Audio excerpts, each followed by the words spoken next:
En cette période de Noël, cette période si particulière pour le monde et tout, spécialement pour nous Français, je tenais à m'adresser à vous. Noël n'est pas comme certains voudraient, de manière quelque peu asséchante, réduire une simple fête de fin d'année, l'occasion d'une soirée ou d'un jour de congé supplémentaire. C'est une fête, une nature unique, un moment qui revêt une dimension incomparable, parce que ces jours bénis portent en eux un message de paix, d'amour, d'espérance et de vie. Noël nous invite au meilleur, à la fraternité, au partage, à l'altruisme et à la générosité. Noël nous invite à renouer avec l'essentiel. Pour certains, cette fête est spirituelle. Pour beaucoup, elle sera familiale et amicale. Pour tous, elle est profondément humaine, parce qu'elle invite toutes les personnes de bonne volonté à soustraire le monde, notre monde, aux petites et grandes ailes et des hommes.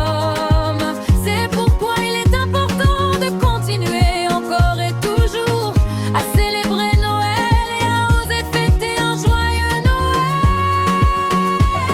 C'est pour chacun d'entre nous un moment privilégié, où il nous faut essayer d'oublier les tracas quotidiens, de s'abstraire du tumulte du monde, et peut-être, je l'espère pour tous, de pouvoir éclairer les ondes malheureuses de la vie d'un rayon de lumière.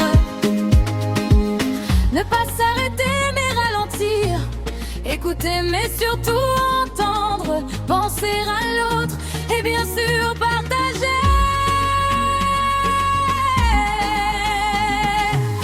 C'est pourquoi en ces jours nos pensées les plus affectueuses vont en tout premier lieu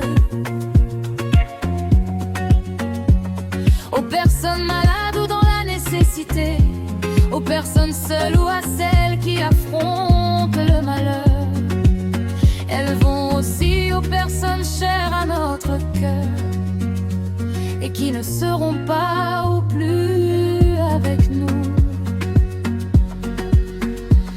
Et elles vont tout particulièrement cette année aux chrétiens persécutés dans le monde au nom de leur foi. En Orient, en Afrique, je pense naturellement à la Syrie après 14 années de guerre, qui ont contraint à la fuite de 80% des fidèles, mais aussi au Nigeria où les attaques contre les communautés chrétiennes et souvent les églises sont récurrentes. Nous pensons eux, nous les soutiendrons sans faille. Pour nous Français qui vivons ces moments comme un instant magique, c'est une fête d'amour et d'amitié, de rencontres avec les autres, les retrouvailles de famille, une illumination féerique dans les yeux des enfants, ces enfants qui sont le centre et le moteur légitime de nos vies. Pour nous rappeler une vérité simple, une vérité qu'il est utile de répéter en ces jours de division et de guerre, en ces jours de doute et souvent de solitude. Pour beaucoup, rien n'est plus fort, plus important, plus essentiel que ce qui nous relie. Rien ne doit nous importer davantage que l'harmonie des hommes et la paix entre les peuples.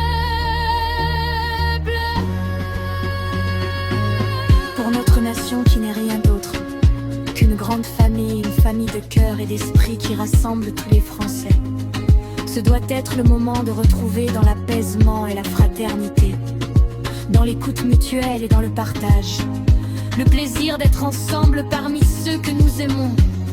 Dans un pays aussi merveilleux,